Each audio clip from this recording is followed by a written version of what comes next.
Hello and welcome back to another Torah Tuesday. This is going to be our last for now on the book of Psalms. Today I want to focus on Psalm 119.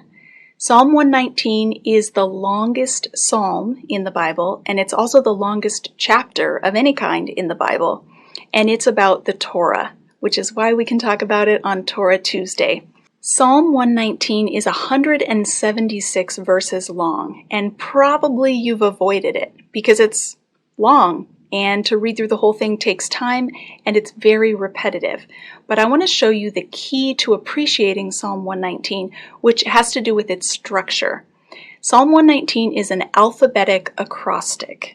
Now, an acrostic is a creative form of poetry that uses a different letter to start each next line of poetry so that the lines, when you line it up on paper, you can see a word spelled out. So I can remember several years ago for my birthday, my son made me a card and he spelled out my name, Carmen Joy Imes, and then each letter of my name he attached an attribute or a compliment of some kind. So he called me caring. C is for caring, A is for awesome, R is for responsible, and he went on to talk about all these things he loved about me that started with the letters of my name. Now this is why it's really hard to see Hebrew acrostics in English, because how do you translate an acrostic poem? You can't call me caring with a C in every language. Every language has their own way to describe what it looks like to be caring.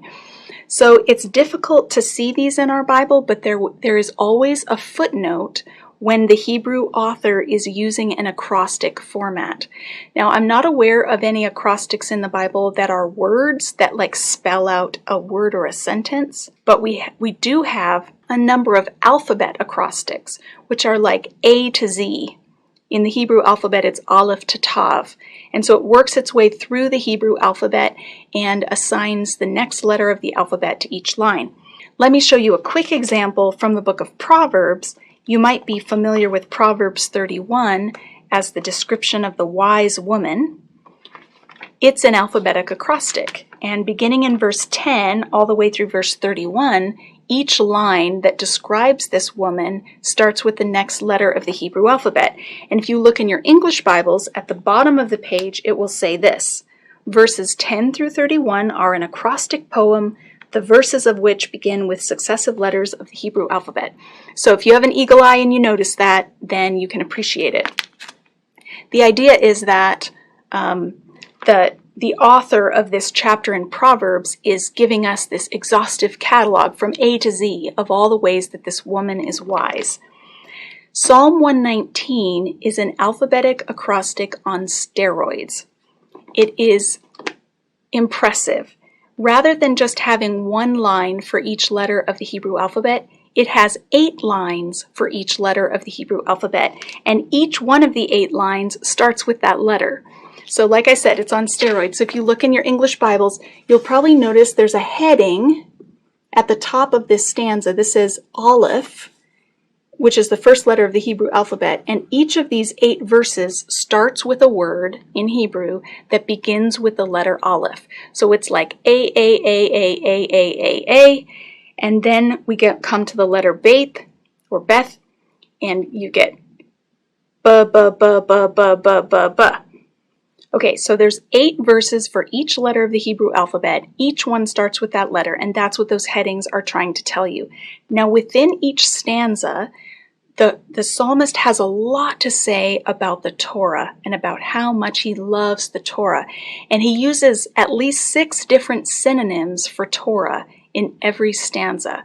So in the NIV, you'll read about laws, statutes, precepts, decrees, commands, and ways. And then there's another laws, which is actually a different word in Hebrew.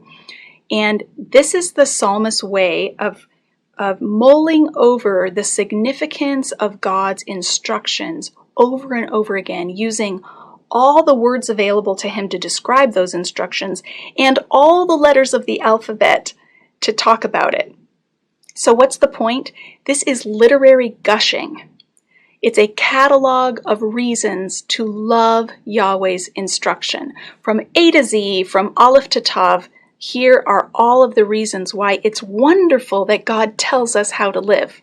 So for us to spend a few minutes on Tuesdays considering the beauty and the challenge of the Torah is a way to cultivate our appreciation of it, just like the psalmist has done so in Psalm 119. And you may have noticed at the end of all my videos, I have a little scroll across the top with a verse from Psalm 119. Open my eyes, or unveil my eyes, that I may see wonderful things in your Torah.